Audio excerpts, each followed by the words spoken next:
Olá para todos, hoje nós estamos chegando à nossa terceira aula do curso. Nós vamos estudar nessa aula de hoje exceções.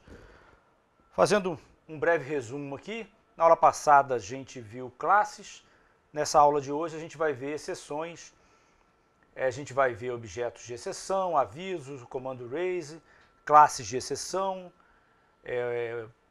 comando except, comando else, comando finally, um pouquinho de iteradores e geradores. Quando um programa encontra uma dificuldade não prevista, normalmente ele está numa condição excepcional e ocorreu uma exceção. Um erro é uma exceção, mas tem exceções, nem toda exceção é um erro. Dependendo da exceção, muitas vezes eu posso tratá-la e continuar a execução do meu programa. Para representar exceções em Python, Python define um objeto chamado objetos de exceção. Se uma certa condição excepcional não é prevista, o programa termina com uma mensagem de erro, por exemplo. E seria bom que a gente pudesse prever e tratar essa condição de exceção. Cada exceção individual corresponde a um objeto de exceção, que por sua vez é uma instância de uma classe de exceção. Disse que o programa levantou, ou a gente vai usar várias vezes a palavra raise, uma condição de exceção na forma de um objeto.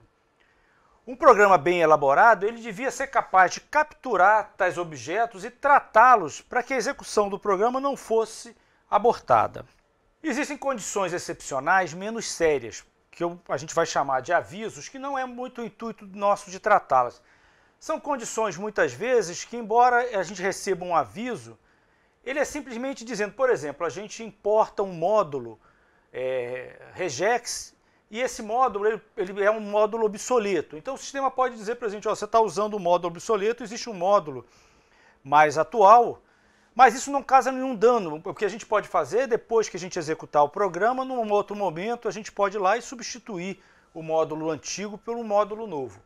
Mas avisos, em geral, eles não são coisas nocivas ao nosso programa, eles são simplesmente condições que a gente precisa observar. Vamos lá, pensando nas exceções, para sinalizar uma ocorrência de uma condição excepcional, a gente pode usar o comando raise. O raise normalmente ele vem acompanhado ou de uma classe de uma mensagem.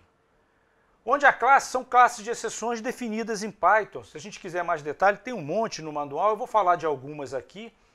Ou a gente pode simplesmente colocar uma classe mais genérica, que é a classe exception.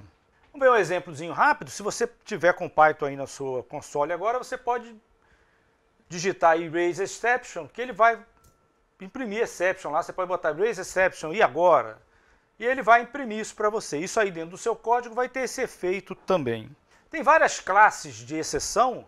Eu vou listar algumas aqui, mas seria bom se vocês quiserem dar uma olhada lá no manual do Python. Você tem a exception, que é a classe de todas as exceções.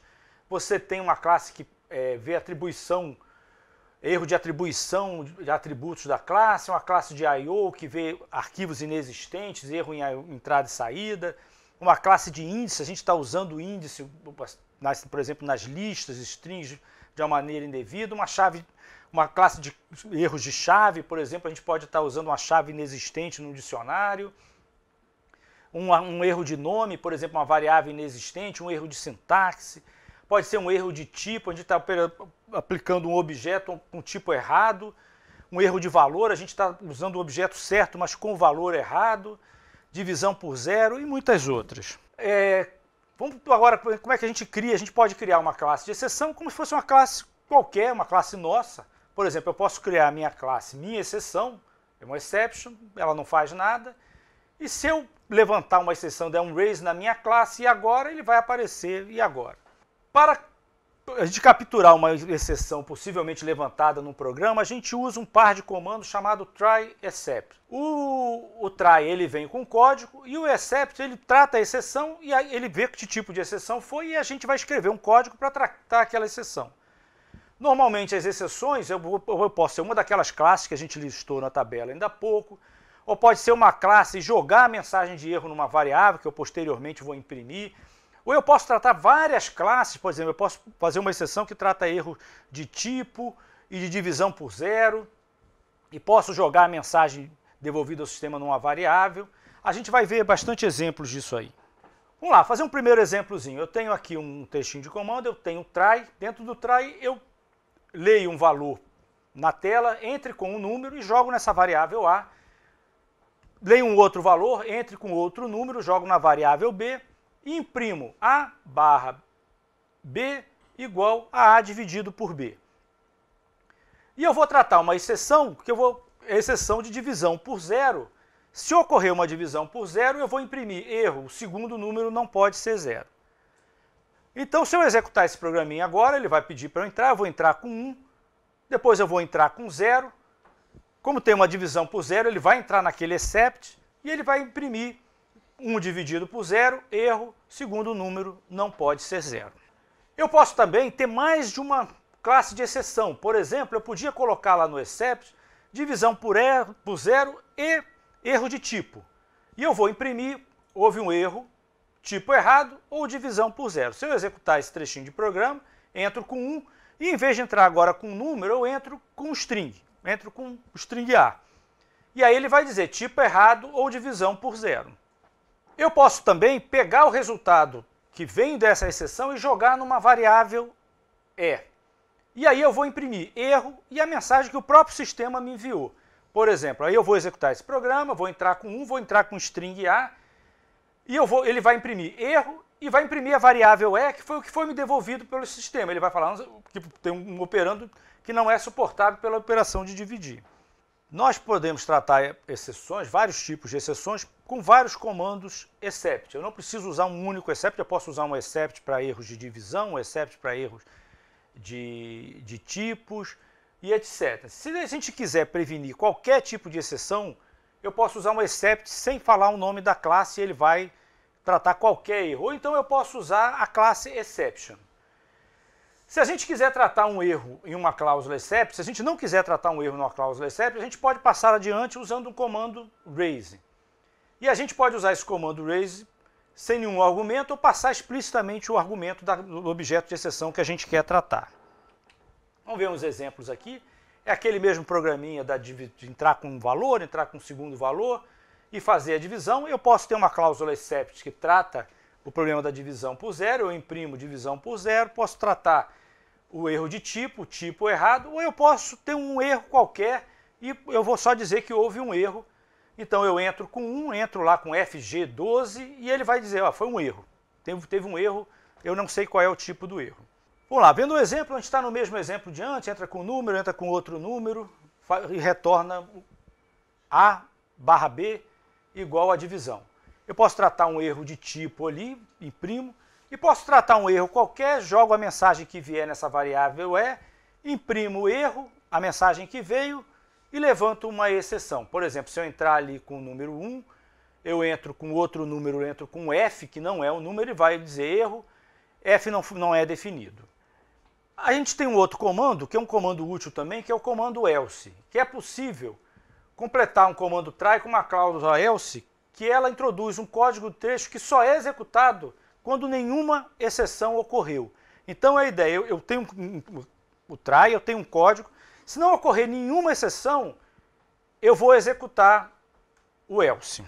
Vê um exemplo aqui, por exemplo, eu faço um programa que eu fico pedindo ao usuário para ele entrar com valor de A, entrar com valor de B, divido A por B, se acontecer uma exceção, eu imprimo erro, imprimo tente novamente e fico nesse loop infinito aí. Mas se não acontecer uma exceção, foi que ele forneceu números corretos e eu vou interromper a execução desse loop.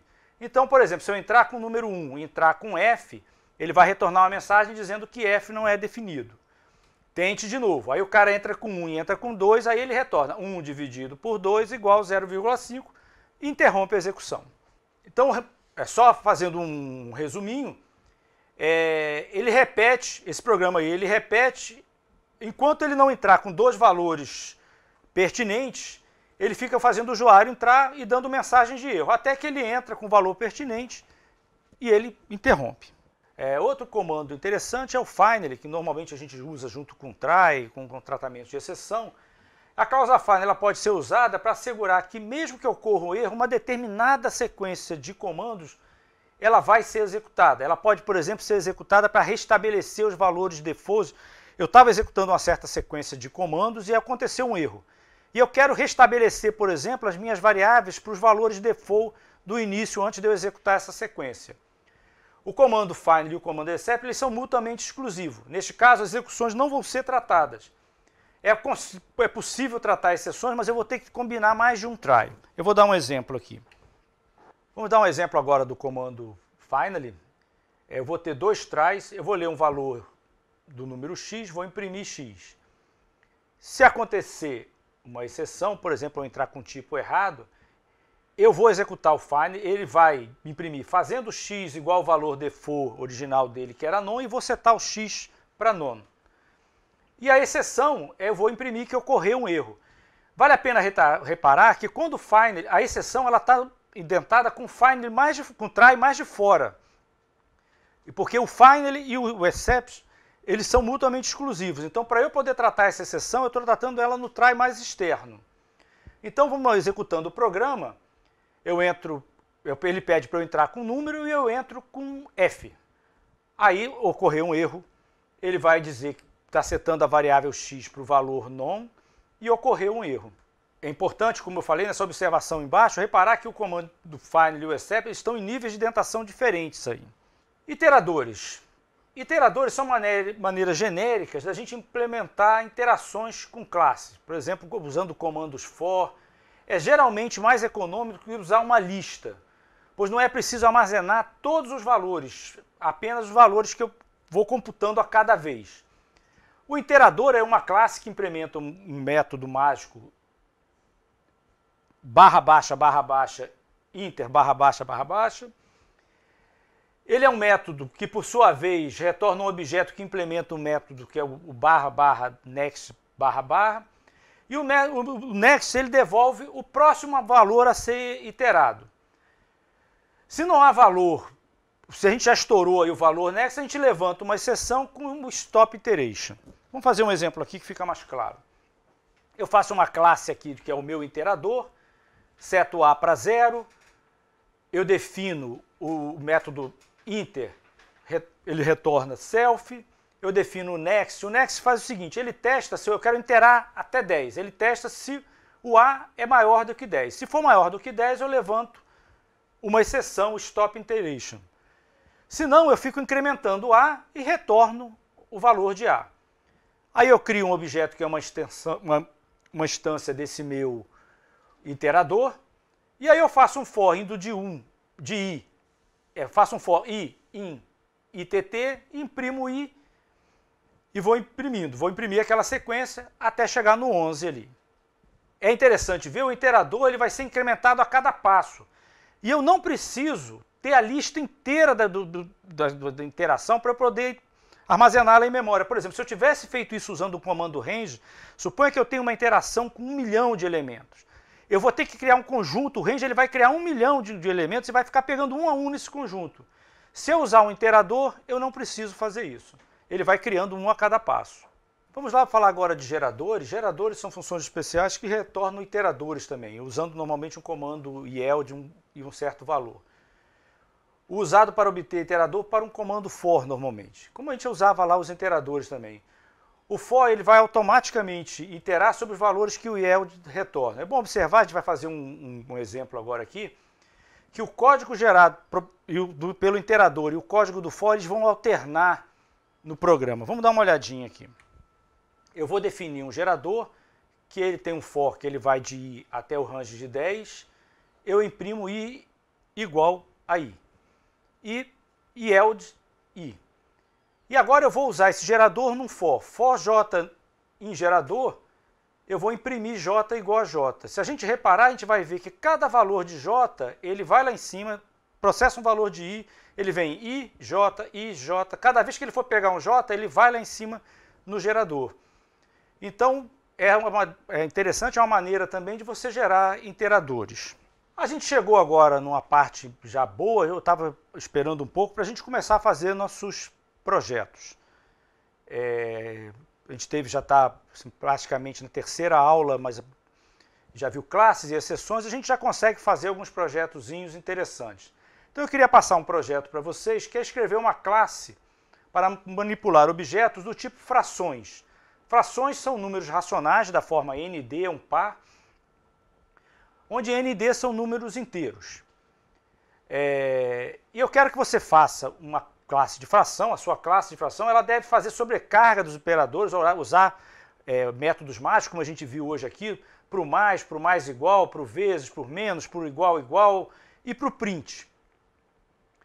E o operador de igualdade ele deve ter uma nuance assim: quando eu for fazer igualdade de duas frações, eu tenho que compará-las e eu tenho que simplificá-las também, usando um MDC. E eu gostaria também que vocês levantassem uma seção se algum operador for aplicado a algum tipo inválido. Por exemplo, se for construída uma fração com denominador nulo, ou se eu tentar fazer uma fração com strings e etc. Pessoal, agora eu gostaria que vocês parassem de assistir às aulas e realmente se dedicassem à execução desse projeto. É importantíssimo que vocês tentem fazer o projeto. A gente só aprende a programar programando. Não adianta você assistir como eu e Paulo executamos esse projeto, se você não tentar fazer o seu. Então, por favor, pare agora, faça o projeto, tente rodar e depois compare com a nossa execução. Dessa forma, você vai realmente aprender esses conteúdos e vai tirar o máximo proveito do curso. Eu espero vocês na próxima aula, que a gente vai discutir o projeto. Eu espero que vocês estejam com o projeto pronto para que vocês entendam de fato a solução que a gente deu e possam até discutir com os tutores, com os colegas. Muito obrigado, nos vemos na próxima aula.